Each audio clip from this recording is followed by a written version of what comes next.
tem-se essa publicação da Revista Espírita. Mas o trabalho dele talvez tenha sido mais importante, não como médico ou como filósofo, mas como teólogo. Tá? Por quê? Como teólogo, ele combateu o poder temporal da igreja, que era teólogo, e combateu esse poder temporal da igreja. Aí eu queria perguntar uma coisa para vocês. Vocês sabem o que significa o que é? Vocês sabem o que é poder temporal da igreja? Vocês sabem? Alguém sabe? Eu também alguma coisa acontece. Alô? Estão ouvindo? Estão, né? Às vezes ele fala. Poder temporal, na verdade, é o poder político e de governação que a igreja tem sobre as pessoas. Um poder que muitas vezes entra em contraste com o poder espiritual. Será que esse poder temporal da igreja, esse poder político e de governação ainda existe? Lógico que existe. Haja vista que o Vaticano é o menor país do mundo. O Vaticano, ele fica, todo mundo fala, fica na Itália, mas não pertence à Itália. O Vaticano é um país. Né? E por quê? Quem é o presidente? É o seu Papa, né? É ele que manda no Vaticano. Então, esse poder temporal da igreja ainda existe. E foi isso que o Thomas Liber, como teólogo, combateu.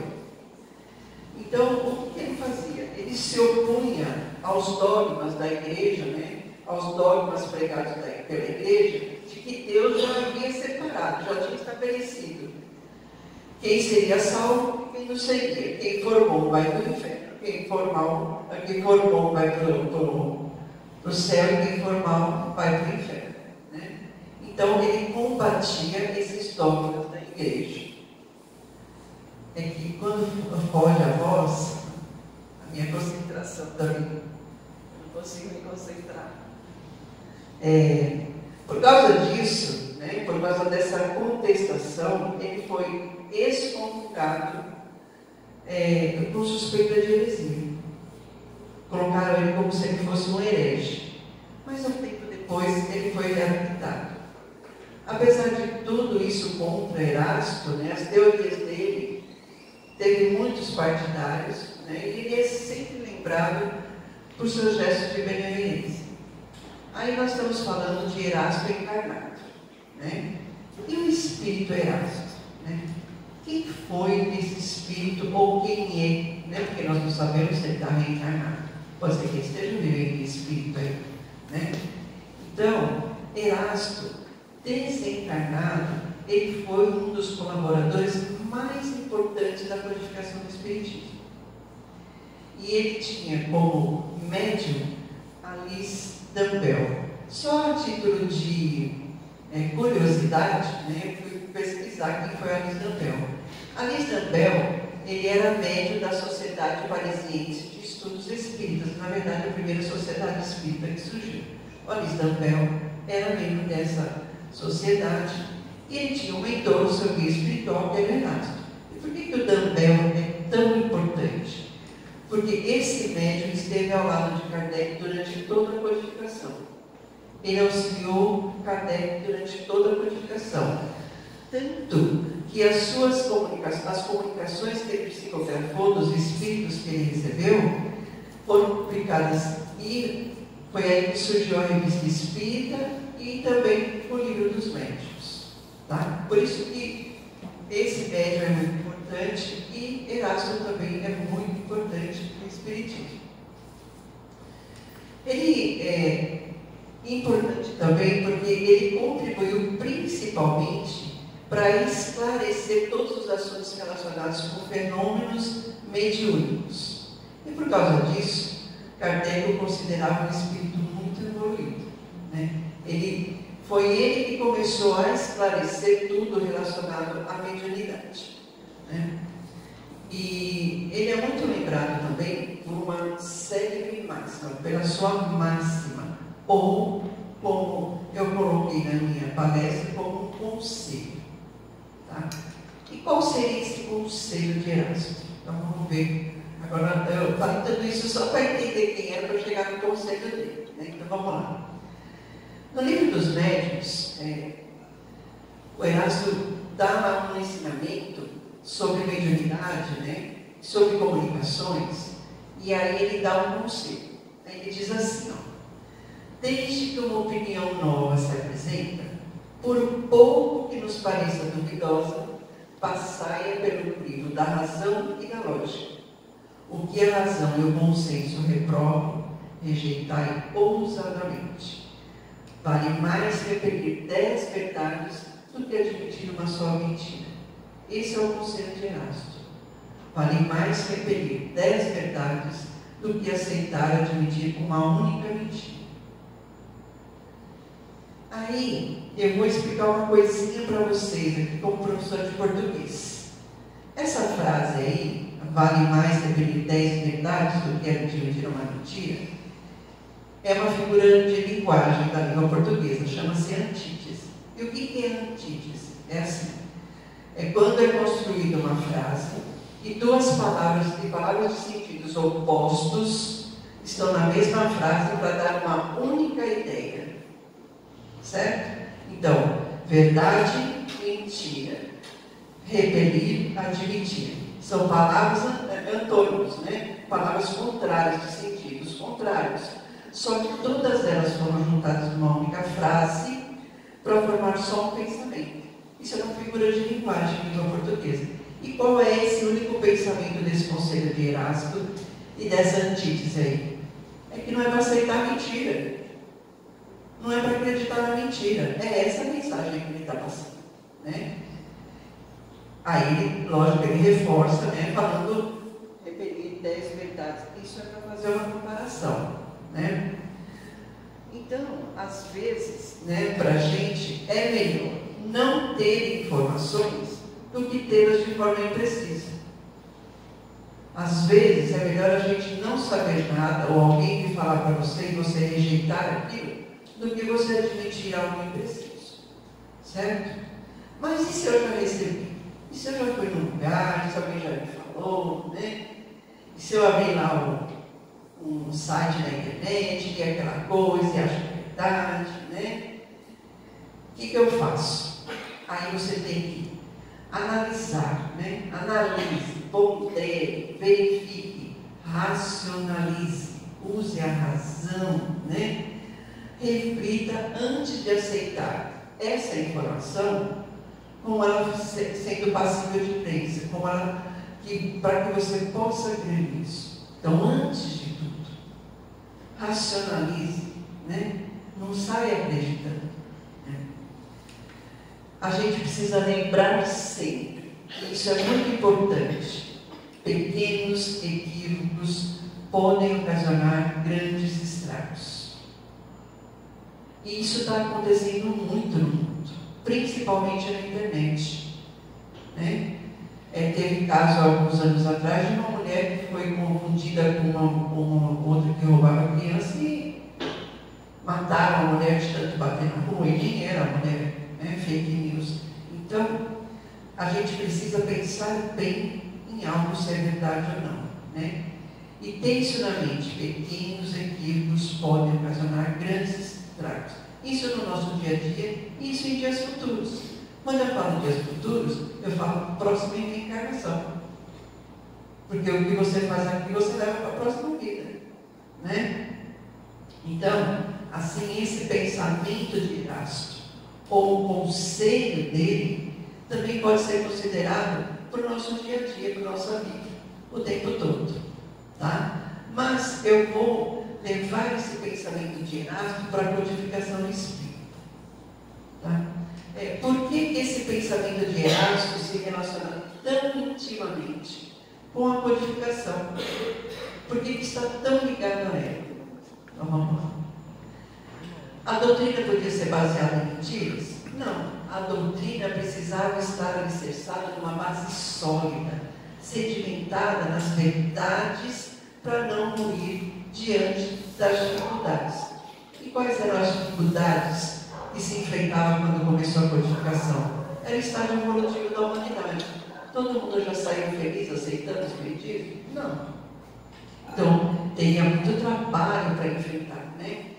As pessoas contrárias. Então, a doutrina precisava estar alicerçada, sedimentada na verdade.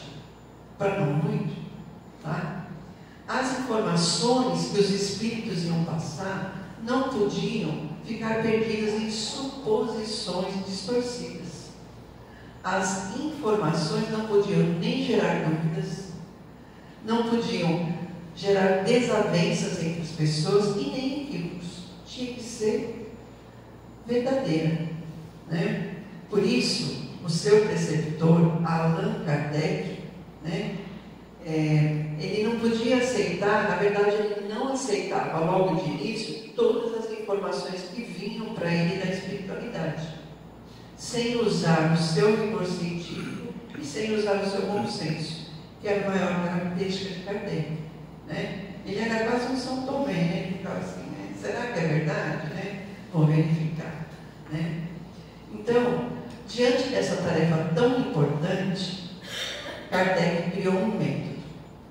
Vamos ver que método é esse que Kardec utilizou para a codificação espírita. Tudo isso tem a ver com o conselho de Erasmo, né? Então, para codificar, Kardec utilizou o método experimental das ciências positivas. Vocês sabem o que é um método experimental? Todo mundo sabe? Não? É fazer experiência. Não é assim? Vou dar um exemplo bem pouquinho assim. Se alguém chegar para você e falar assim, olha, se você pegar um copo de água e um copo de óleo e juntar, não vai se misturar, vai ficar separado. Aí você fala assim, mas eu não acredito. Então experimenta, faz a experiência. Então foi isso que o Kardec fez. Ele usou esse método experimental, que era utilizado nas ciências, para também codificar e provar, né, a existência dos espíritos. E qual era o objetivo? Ele precisava investigar racionalmente, não emocionalmente, racionalmente, né? Tanto essa relação dos espíritos com a humanidade e as suas leis, né? As leis espirituais. Ele precisava investigar racionalmente.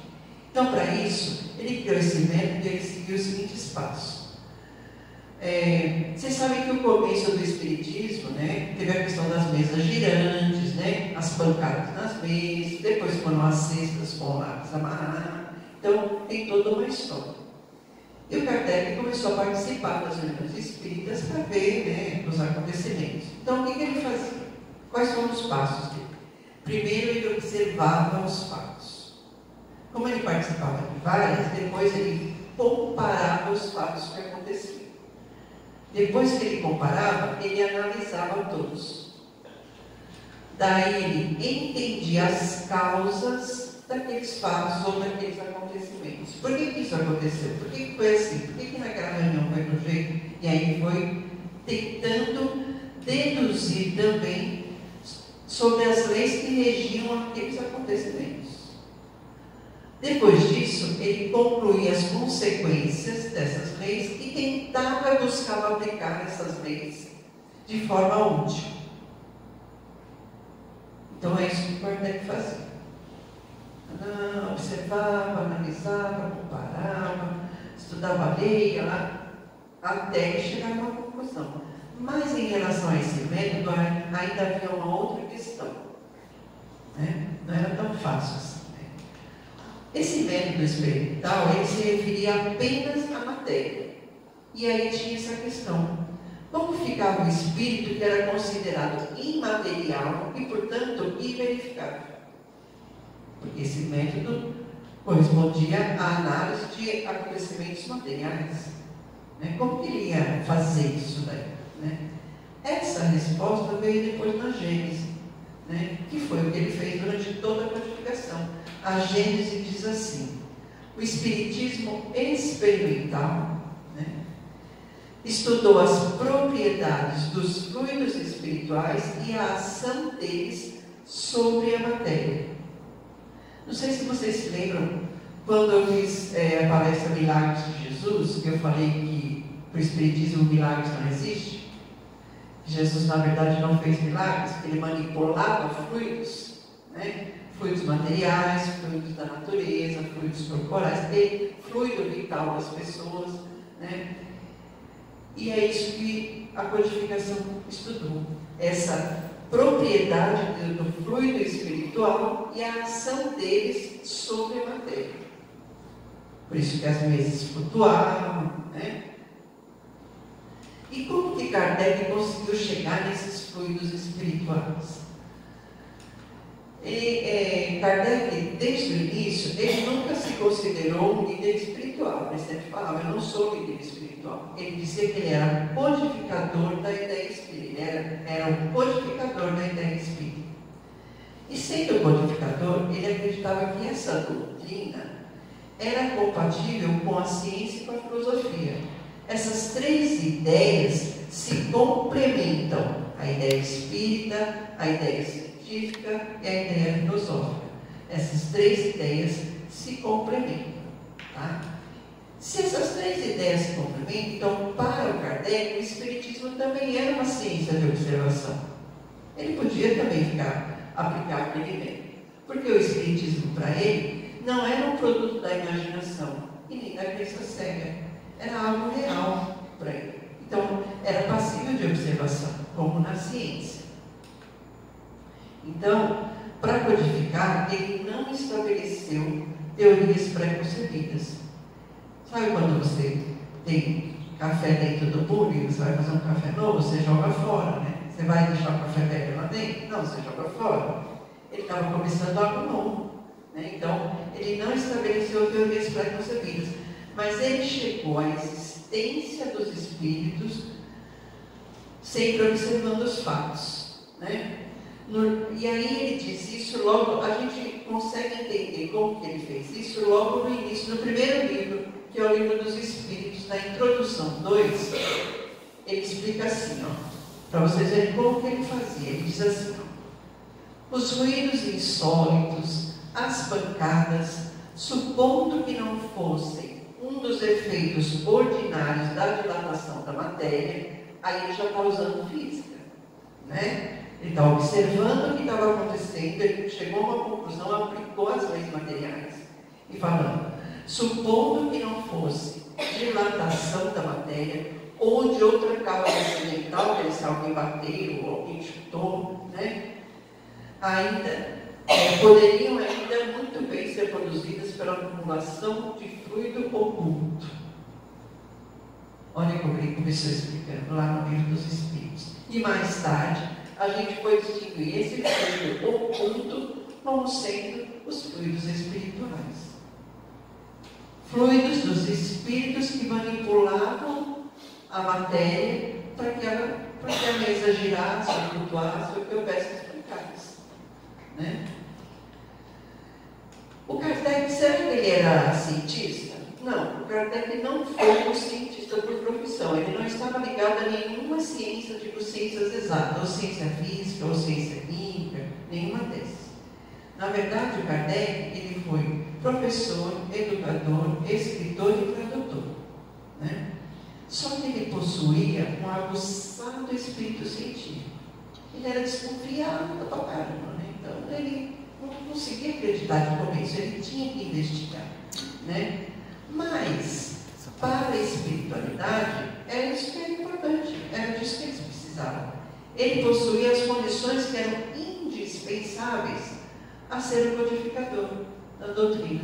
Era isso que eles queriam, alguém que não acreditasse, para ser convencido, né?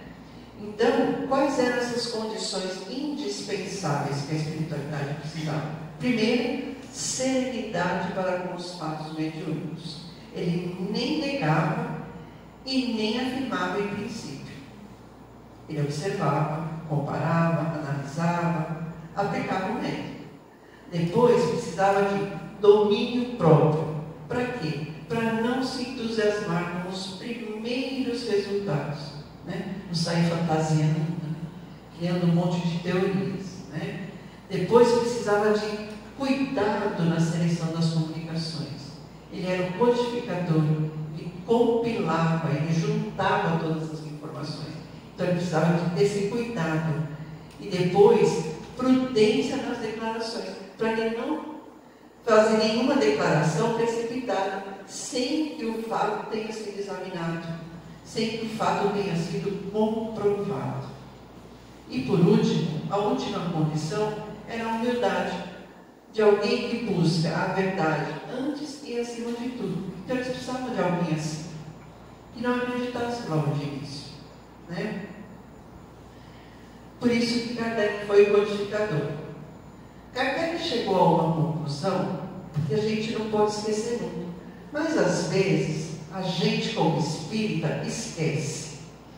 Eu esqueço às vezes, né? Ele era muito meticuloso. Então, observando meticulosamente, Kardec chegou à conclusão, ele pensou assim, peraí, os espíritos são almas dos homens desencarnados, não é? Não é o homem que desencarna no espírito? Às vezes a gente pensa, né, que o espírito já vem do céu, né? Que nasceu lá no céu e ele, né? Ah, é o espírito de luz. Não, a alma de um homem que desencarnou, que está lá, né? Ok. Se eles são essas almas, então eles são os homens que já viveram na Terra. Eles já viveram aqui na Terra, certo? Então eles não são infalíveis. Eles também se enganam, tá? Se eles também se enganam, por que eles também se enganam? Porque eles não possuem uma sabedoria soberana, nem a ciência soberana. E por que eles não possuem isso? Porque eles possuem um saber limitado ao seu grau de desenvolvimento. Vocês acham que lá no céu todo mundo é espírito de luz? Todo mundo sabe tudo? Não. E é só os espíritos de luz que vêm passar informação para a gente? Não. Tem todo tipo de espírito, né? E aí o Kardec colocou, então, isso daí, a opinião deles tem o mesmo valor de uma opinião humana, porque eles eram homens encarnados e viraram espírito. Só porque virou espírito, virou, né, ser soberano, ser com sabedoria soberana? Não. Eles também falham, eles também se enganam, né? Então Kardec chegou a essa conclusão. E levando essa conclusão de Kardec ao pensamento de Erasto, a gente precisa sempre analisar as informações que os guias espirituais passam para a gente, sejam guias encarnados ou desencarnados. Tem que lembrar, tem que passar pelo crivo da razão. O que é sua razão e seu bom senso? Não admitir, você rejeita. Não está certo. Se disser para você que não está certo, você rejeita. Tá? Em função dessa questão aí, o Kardec apresentou, né, trouxe lá no livro dos médios um tripé de segurança para que se tenha um relacionamento bom, tanto com o plano invisível como com o plano visível. Os dois planos, né? Porque na verdade tudo é ser humano, né, que se encarnou e encarnado. Então, que tripé de segurança é esse? Vamos ver. No livro Obras Póstumas, vocês sabem que foi publicado depois que Kardec morreu, né? Depois que ele desencarnou, 3 ou 4 anos depois. Ele desencarnou em 64, não, 69. Ou 1964? 69. 69? 69. Foi uns 3 ou 4 anos depois. E essas obras póstumas são escritos do próprio Kardec, né, que ele ia analisando e depois ia tirando conclusões e depois publicar. Então o Kardec criou assim, trouxe esse tripé de segurança. Então esse tripé ele é baseado em 3 ações: observar, comparar e julgar. Não faça nada antes de fazer isso daí. Observar, comparar e julgar. Por que precisa observar? Porque a observação evita que a gente tome uma decisão precipitada. E toda decisão precipitada sempre leva a uma injustiça. Sempre. Então, primeiro precisa observar. A primeira impressão que a gente tem nunca vai dar para nós uma ideia concisa, né? Uma ideia precisa. Ela vai trazer observações precárias. A primeira impressão é sempre uma observação precária. E isso daí não habilita ninguém a saber com precisão o fato. Então, é preciso primeiro observar. Depois que você observar, você tem que comparar. Mas comparar com o quê? A comparação é o cruzamento de informações. Comparar com outras informações relacionadas àquela que você recebeu. Perguntar para outras pessoas, né, para outros dirigentes, buscar em outros livros, né, comparar qual é o melhor caminho a seguir. Então, no nosso dia a dia, no nosso cotidiano, a gente precisa refletir muito sobre as palavras que chegam para a gente. E chega a palavra de todo lugar, né? Até da vizinha do portão que vem fazer uma fofoca, né? Da internet, das redes sociais, de todo lugar. Né? Então a gente precisa comparar.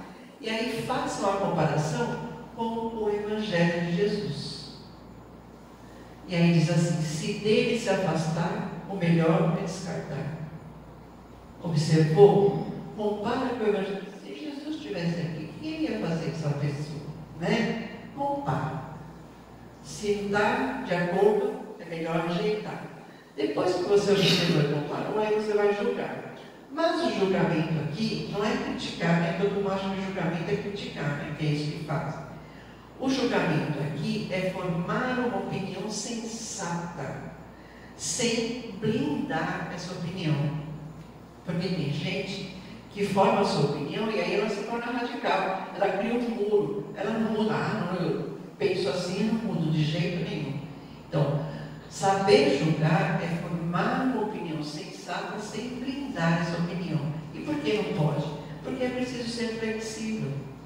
Porque as teorias vão se tornando ultrapassadas. E os espíritos, os próprios espíritos, mostram a necessidade de mudar o mundo das coisas. Eu assisti um videozinho. Se vocês tiverem tempo, procura no YouTube, vai lá, assiste. Chama-se Roupa Branca, Amigos de Luz. Põe assim, Roupa Branca, Amigos de Luz. E é um videozinho lá. Tem um monte de gente sentada num jardim maravilhoso, todo mundo vestido de branco, né? E aí tem uma pessoa sentada de preto. Você já viu? É maravilhoso esse vídeo. E aí chega uma e fala assim: viu, como que você conseguiu entrar no espírito malfazejo? Falando para ele, né?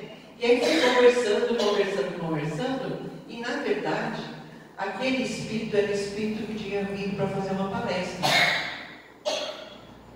E aí ele fala para ela assim: eu não sabia que a cor da minha roupa era importante, né, para estar aqui. Né? É muito interessante.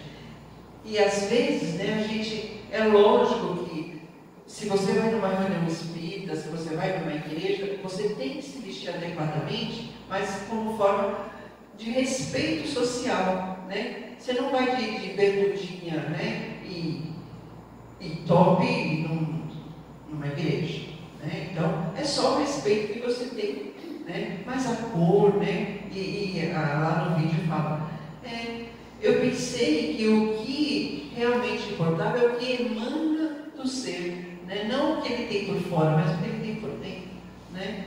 Então, por isso que diz aqui, a gente tem que ser flexível, né? Mas eu estou de branco porque eu gosto, viu, gente? Eu gosto muito da cor branca. Aliás, eu estou de verde branco porque eu sou palmeirense. Mas tudo bem. Então, a gente precisa entender que o progresso é a lei da vida. E como se progride? Com as mudanças. Com mudança de opinião, daí a gente vai progredir, né? E é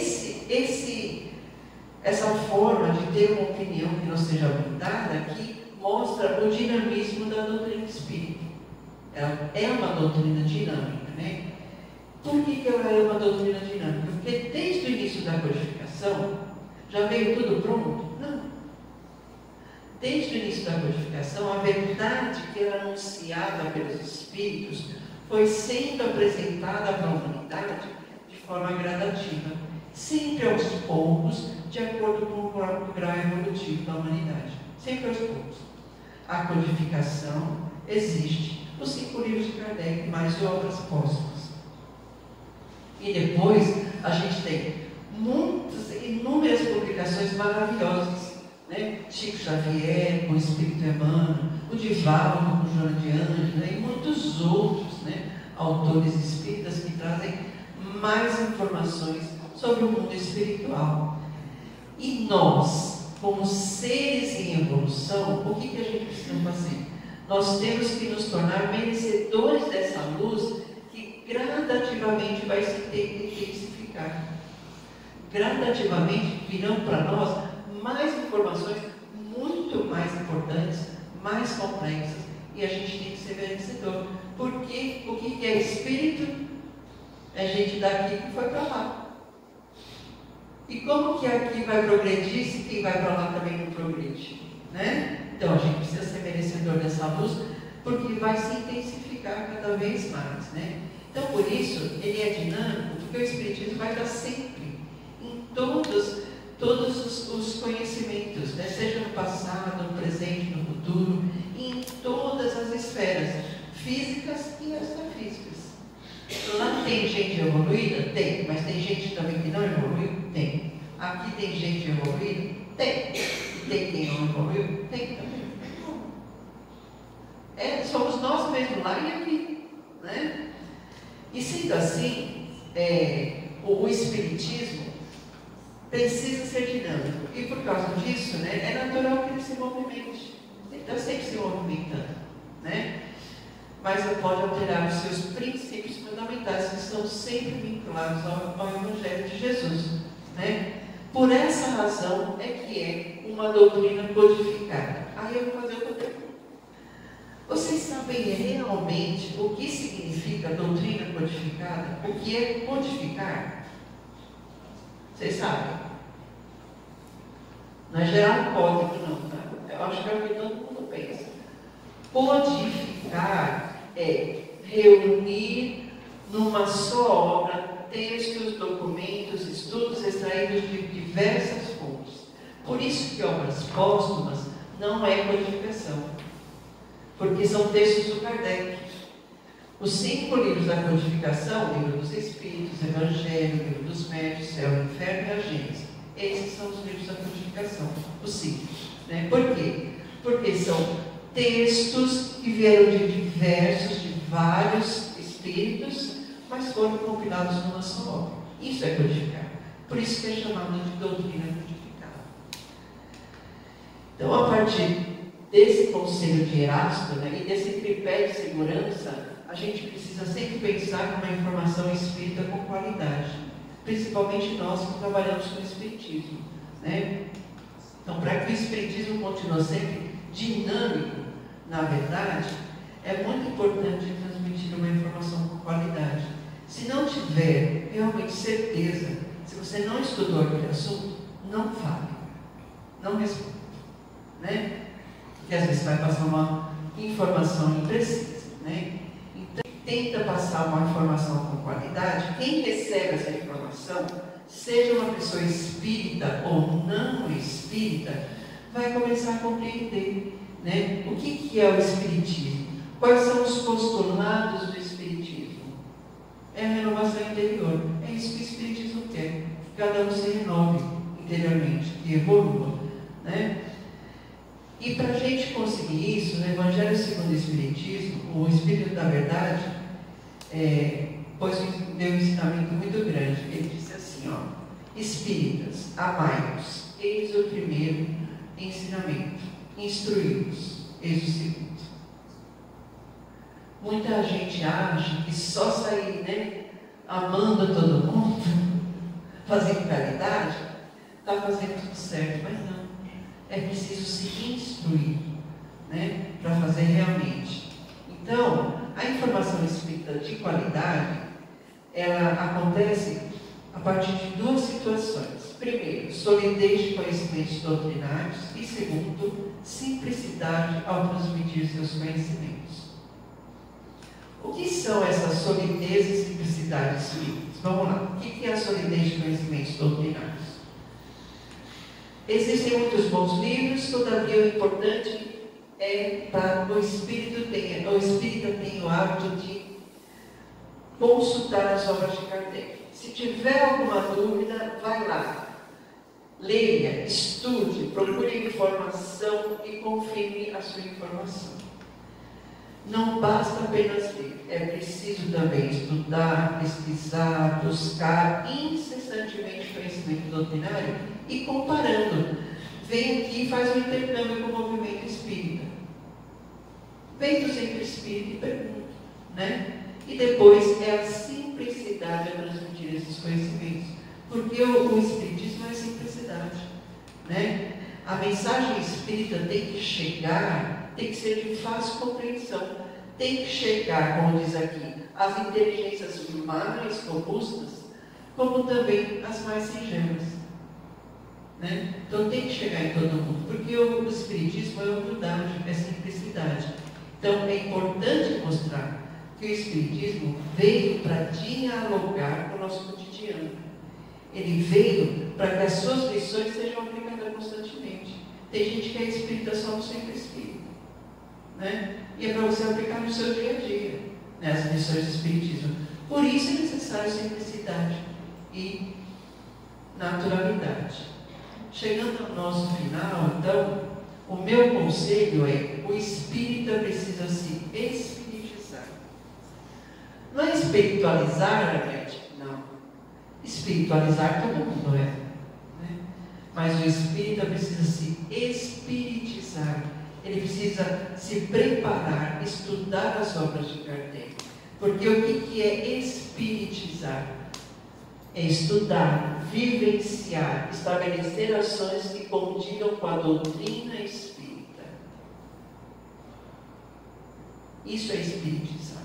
Então, se nós, espíritas, estabelecermos como meta transmitir as informações espíritas, sempre com qualidade, sempre com verdade, a gente precisa se precaver contra essas distorções das ideias kardecianas, que tem um monte, né? E como você vai se precaver? Estudando, pesquisando, debatendo, usando o tripé de segurança, observar, comparar e julgar, e seguindo o conselho de Erasto. É melhor dividir 10 verdades do que dividir uma única mentira. Tá? Somente dessa forma a gente vai estar colaborando com o Espiritismo, com a doutrina, com esse objetivo maior do Espiritismo. E qual que é o objetivo maior do Espiritismo? Abrir a consciência humana quanto aos imperativos da autoeducação do homem. No final do ano, que eu lembrei as palestras, numa das palestras eu falei que o homem precisa de autoconhecimento, né? Autoconhecer, cada um precisa conhecer a si mesmo e depois autodefinir-se, definir-se mesmo, né? Do que quer ser na vida.